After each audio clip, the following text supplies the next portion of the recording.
Hi, good morning, class. This is my answer to this week's prompt video. To give a little background for the prompt. Harry recently took over management, over the family management job, right, in the textile company. For more than 30 years, his father ran the company with an iron fist. In other words, it's his way or the highway. Based on what he has learned in analyzing the work atmosphere, he notices little interaction between all employees at all levels and jobs that are repetitive and boring. Lastly, in reviewing financial statements, he noticed that the company has moderately successfully grew over the years and is performing above industry standards.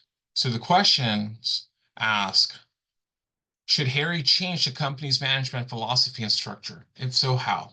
Yes. As we progress towards the 21st century, or as Harry moves into that management role, there's things that has to change. Definitely, he should first and foremost involve a more inclusive management style, right? So, for example, he should implement more meetings with his leaders and workers to foster communication and start building a good rapport and transparency all across his company, right? And also, he can implement employee feedback, right? And he could do this by hosting surveys. He could do town hall meetings or suggestion boxes on how to improve the atmosphere or improve things within the company.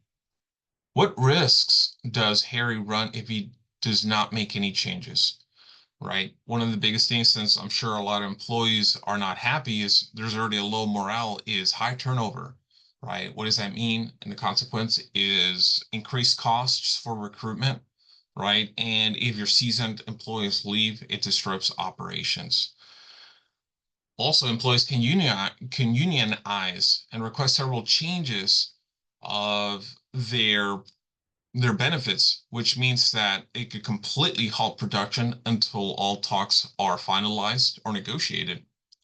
Last but not least, the company reputation can definitely take a negative impact by receiving a lot of employee complaints about low cohesion, low morale, um, boring or difficult places to work at, right? Which overall affects the company's reputation in the bigger scheme of things. As you reflect on this chapter and your past experiences with employer-employee relations, what conclusions can you draw?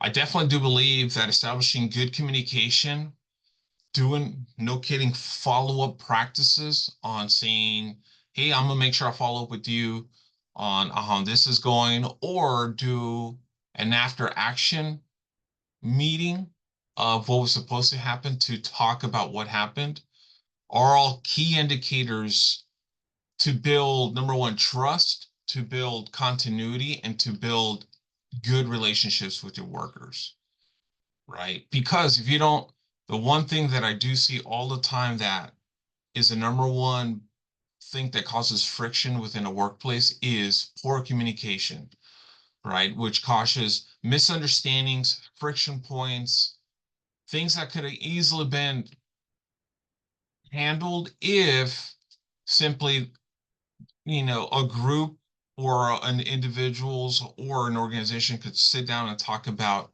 certain things or give good, transparent information of what's going to happen and allow employees to raise their hand or ask questions there at the moment instead of potentially, email blasting everybody, because we know that email, it could be received in the context can be received in a different mannerism, right? It could come out blunt, it could come out disrespectful, when in truly maybe the other person was not trying to do that, was trying to be as clear as it possible. So emailing is not a solidified or successful way to get communication across.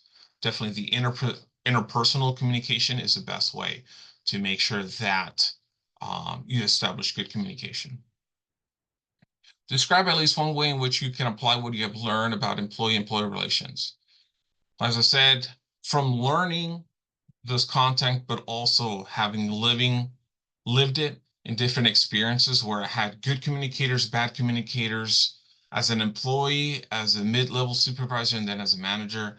Communication is the number one thing that can keep an employee happy, necessarily, or could definitely disrupt or start bringing friction points and animosity within a team. So communication is number one thing that I've learned that definitely is the one vital ingredient to making sure that your environment, your work environment is successful.